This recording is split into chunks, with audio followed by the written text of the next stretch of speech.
Hi friends, ಹೇಗಿದ್ದೀರಾ? Welcome back my YouTube channel. ನೀವು ಚೆನ್ನಾಗಿದ್ದೀರಾ ಅಂತ ಅಂದ್ಕೊಂಡಿದ್ದೀನಿ. ನಾನು ಚೆನ್ನಾಗಿದ್ದೀನಿ. ಇವತ್ತೊಂದು ಒಳ್ಳೆ ರೆಸಿಪಿಯಿಂದ ನಾನು ವಿಡಿಯೋ ಮಾಡೋಣ ಅಂತ ಅಂದ್ಕೊಂಡಿದ್ದೀನಿ. ಏನಂದರೆ ಗೊಜ್ಜವಲಕ್ಕಿ. ಎಲ್ಲರೂ ಕೇಳಿದಿರ್ತೀರ. ನಾನು ಒಂದ್ಸರಿ ಟ್ರೈ ಮಾಡೋಣ ಅಂತ ರೆಡಿ ಮಾಡಿಟ್ಟಿದ್ದೀನಿ. ಗೊಜ್ಜವಲಕ್ಕಿ ಮಾಡಿ ಹಾಕ್ತೀನಿ. ನೀವು ಟ್ರೈ ಮಾಡಿ ನನಗೆ ಕಮೆಂಟ್ಸ್ ಮಾಡಿ. ಇನ್ನೂ ಯಾರಾದರೂ ನನ್ನ ಚಾನಲ್ಗೆ ಸಬ್ಸ್ಕ್ರೈಬ್ ಆಗಿಲ್ಲ ಅಂದರೆ ಪ್ಲೀಸ್ ಸಬ್ಸ್ಕ್ರೈಬ್ ಮಾಡ್ಕೊಳ್ಳಿ, ಲೈಕ್ ಮಾಡಿ, ಶೇರ್ ಮಾಡಿ. ಈಗ ಹೊಸ್ದಾಗಿ ನಾನು ಮಾಡ್ತಾ ಇರೋದ್ರಿಂದ ನನಗೆ ಎಲ್ಲರ ಸಪೋರ್ಟು ಬೇಕು. ಪ್ಲೀಸ್ ಸಪೋರ್ಟ್ ಮಾಡಿ. ಬನ್ನಿ, ಗೊಜ್ಜವಲಕ್ಕಿ ಮಾಡೋದು ತೋರಿಸ್ತೀನಿ, ನೀವು ಮಾಡಿ. ಇದು ಹುಣ್ಸೆಹಣ್ಣು ಕಲಸಿರೋ ನೀರು. ನಿಮಗೆ ಎಷ್ಟು ಹುಳಿ ಬೇಕೋ ಅಷ್ಟು ಹುಳಿಗೆ ನೀರು ಕಲಿಸ್ಬಿಟ್ಟು ಆ ಹುಳಿನ ಹಿಂಗೆ ಕಾಯಕ್ಕೆ ಇಟ್ಬಿಟ್ಟು ಸ್ವಲ್ಪ ಕಾಯ್ತೈತೆ ಅಂದಾಗ ಅದರೊಳಗೆ ನಿಮ್ಗೆ ಎಷ್ಟು ಖಾರ ಬೇಕೋ ಅಷ್ಟು ಖಾರ ಹಾಕಬೇಕು. ಒಂದು ಚಮಚನ, 1.5 ಚಮಚ, ನೀವು ಎಷ್ಟು ಖಾರ ತಿಂತೀರಿ ಅಷ್ಟು ಖಾರ ಹಾಕಿ ತಿರುಗಿಸಿ. ಮತ್ತು ಉಪ್ಪು ನಿಮಗೆ ಎಷ್ಟು ರುಚಿಗೆ ಎಷ್ಟು ಬೇಕೋ ಉಪ್ಪು ಅಷ್ಟು ಉಪ್ಪು ಹಾಕಿ ತಿರುಗಿಸಿ. ಅದರೊಳಗೆ ಸ್ವಲ್ಪ ಕರ್ಬೇವಿನ ಸೊಪ್ಪು, ತಿನ್ನೋರು ಹಾಕ್ಕೊಳ್ಳಿ, ತಿಂದಿರೋರು ಬೇಡ. ಒಂದು ಸ್ವಲ್ಪ ಕರ್ಬೇವಿನ ಸೊಪ್ಪು ಹಾಕ್ಬಿಟ್ಟು ತಿರುಗಿಸ್ಬಿಟ್ಟು ಅದು ಸ್ವಲ್ಪ ಕುದಿ ಬರಬೇಕು. ಅಲ್ಲಿವರೆಗೂ ಈ ಥರ ಕುದಿಸ್ಬೇಕು ಹುಣಸೆಹಣ್ಣು ನೀರು. ಕುದ್ಮೇಲೆ ಒಂದು ಬೌಲು ಅವಲಕ್ಕಿ ತೊಗೊಂಡಿರ್ತೀವಲ್ಲ, ಅದೇ ಅವಲಕ್ಕಿನ ಪುಡಿ ಮಾಡ್ಕೋಬೇಕು. ರವೆ ಅಷ್ಟು ಮಿಕ್ಸಿಲಿ ಪುಡಿ ಮಾಡಿಕೊಂಡು ಆ ರವೆನ ಈ ಕಾಯಿಸ್ತಾ ಇರೋ ಹುಣಸೆಹಣ್ಣು ರಸದೊಳಗೆ ನಮ್ಗೆ ಎಷ್ಟು ಗಟ್ಟಿ ಬೇಕೋ ತೆಳ್ಳಿ ಬೇಕೋ ಹುಡುಡಿಯಾಗಿ ಬೇಕು ಅಂತ ನೋಡಿಕೊಂಡು ತಿರುಗಿಸ್ಕೋಬೇಕು. ಇದೇ ಹುಣಸೆಹಣ್ಣು ನೀರಿಗೆ ಪುಡಿ ಹಾಕ್ಕೊಂಡು ತಿರುಗಿಸ್ಕೋಬೇಕು ಚೆನ್ನಾಗಿ. ನೋಡ್ತಾ ಇದ್ದೀರಲ್ಲ, ಇದೇ ಥರ ತಿರುಗಿಸ್ಕೋಬೇಕು. ಇನ್ನೂ ಹುಡಿಬೇಕು ಅಂದರೆ ಮಾಡ್ಕೋಬೋದು.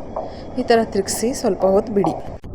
ನೋಡಿ, ಕಡಲೆಬೇಳೆನ ಹುರ್ಕೋತಾ ಇದ್ದೀನಿ. ಆಮೇಲೆ ಕಡಲೆಬೇಳೆ ಬೀಜ ಸಪ್ರೇಟೇ ಹುರ್ಕೊಳ್ಳಿ. ಒಟ್ಟಿಗೆ ಹಾಕ್ಕೊಂಡ್ರೆ ಸ್ವಲ್ಪ ಸೀದೋಗ್ಬಿಡುತ್ತೆ.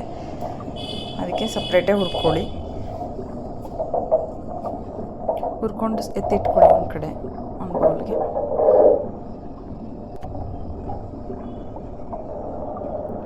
ನೆಕ್ಸ್ಟು ಒಗ್ಗರಣೆಗೆ ಅಂತ ಕಡಲೆಬೇಳೆ ಹುರಿದಿರೋದು, ಕೊಬ್ಬರಿ, ಕರ್ಬೇವಿನ ಸೊಪ್ಪು, ಒಣಮೆಣ್ಸಿನ್ಕಾಯಿ, ಎಳ್ಳು ಮತ್ತು ಇದು ಬೆಳ್ಳುಳ್ಳಿ, ಇದು ಕಡಲೆ ಮತ್ತು ಎಳ್ಳು ಮಾಡಿರೋ ಪುಡಿ, ಎರಡರಿಂದ ಮಾಡಿರೋ ಪುಡಿ, ಮತ್ತು ಹುಣ್ಸೆಹಣ್ಣು ರಸಕ್ಕೆ ಅಂತ ಮಿಕ್ಸ್ ಮಾಡೋಕ್ಕೆ ಪುಳಿಯೋಗರೆಗೆ ಅಂತ ಖಾರದ ಪುಡಿ ಮಾಡಿರ್ತಾರೆ ನೋಡಿ, ಅದು ಸ್ವಲ್ಪ ಒಂದು ಸ್ಪೂನ್ ಅಷ್ಟಿರಲಿ ಸಾಕು. ಈಗ ಬಾಣಲಿ ಇಟ್ಕೊಂಡು ಅದರೊಳಗೆ ಎಣ್ಣೆಗೆ ಸ್ವಲ್ಪ ಸಾಸಿವೆ,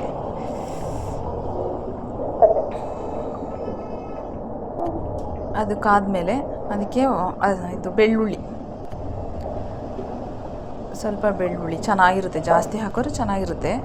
ಅದು ಸ್ವಲ್ಪ ಗೋಲ್ಡ್ ಕಲರ್ ಬರೋಂಗೆ ಫ್ರೈ ಮಾಡ್ಕೋಬೇಕು, ಉರಿಬೇಕು ಎಣ್ಣೆಲಿ ಚೆನ್ನಾಗಿ ಉರಿರಿ. ನೋಡಿ, ಅಲ್ಲಿ ಗೋಲ್ಡ್ ಕಲರ್ ಬರೋ ಥರ ಸ್ವಲ್ಪ ಫ್ರೈ ಮಾಡಿಕೊಂಡು ಇದಕ್ಕೆ ಒಣಮೆಣ್ಸಿನ್ಕಾಯಿ ಸ್ವಲ್ಪ ಹಾಕ್ಬಿಟ್ಟು ಅದು ಸ್ವಲ್ಪ ಹುರ್ಕೋಬೇಕು. ಕಲರ್ ಸ್ವಲ್ಪ ಚೇಂಜ್ ಆಗಬೇಕು, ಖಾರ ಇರಲ್ಲ ಅವಾಗ ಹುರಿದ್ರೆ. ಕರ್ಬೇವಿನ ಸೊಪ್ಪು ಹಾಕ್ಕೊಳ್ಳೋದು. ಅದರೊಳಗೆ ಹುರಿದಿರ್ತೀವಲ್ಲ ಕಡಲೆ ಬೀಜ, ಅದು ಹಾಕ್ಕೊಂಡು ಸ್ವಲ್ಪ ತಿರುಗಿಸ್ಕೊಳ್ಳೋದು. ಅದ್ರ ಜೊತೆಗೆ ಹೊಂದ್ಕೊಳ್ಳೋ ಥರ ಕಡಲೆ ಬೀಜ ಮತ್ತು ಕಡಲೆಬೇಳೆ ಎರಡೂ ಹಾಕ್ಕೊಂಡು ಹುರ್ಕೊಳ್ಳೋದು. ಸ್ವಲ್ಪ ಮಿಕ್ಸ್ ಮಾಡ್ಕೊಳ್ಳೋದು ಸಾಕು.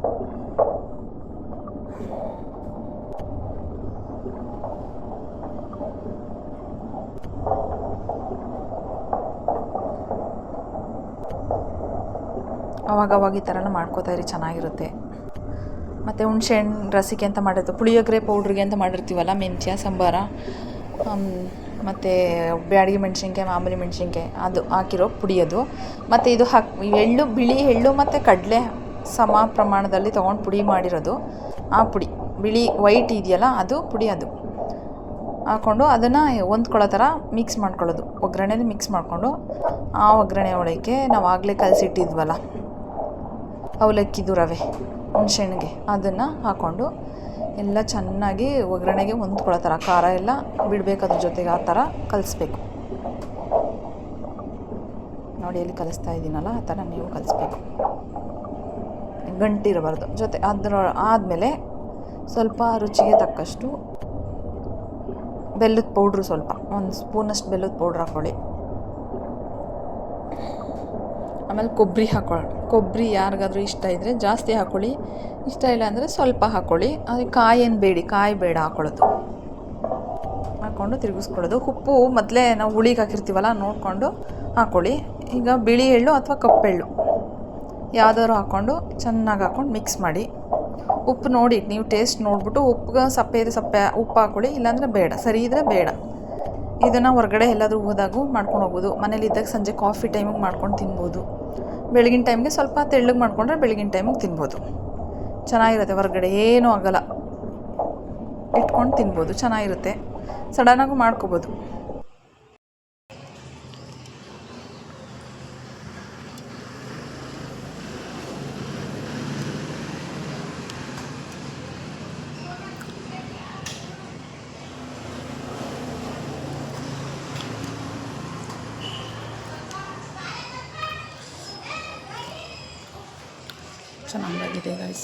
ಚೆನ್ನಾಗಿ ಬಂದಿದೆ ಗಾಯ್ಸ್. ನಿಮಗೆ ಈ ವಿಡಿಯೋ ಇಷ್ಟ ಆದರೆ ನೀವು ಒಂದ್ಸಲ ಮಾಡಿ ನೋಡಿ. ಚೆನ್ನಾಗಿದ್ರೆ ನನಗೆ ಕಮೆಂಟ್ಸ್ ಹಾಕಿ, ಲೈಕ್ ಮಾಡಿ, ಮತ್ತು ಈ ವಿಡಿಯೋನ ಎಲ್ರಿಗೂ ಶೇರ್ ಮಾಡಿ. ತುಂಬ ಚೆನ್ನಾಗಿ ಬಂದಿದೆ, ನೀವು ಮಾಡ್ಕೊಂಡು ತಿನ್ನಬೇಕು.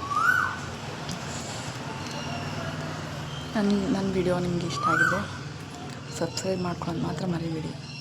ಸಬ್ಸ್ಕ್ರೈಬ್ ಮಾಡ್ಕೊಳ್ಳಿ. ನೆಕ್ಸ್ಟ್ ವಿಡಿಯೋದಲ್ಲಿ ಮತ್ತೆ ಸಿಗ್ತೀನಿ. Bye friends.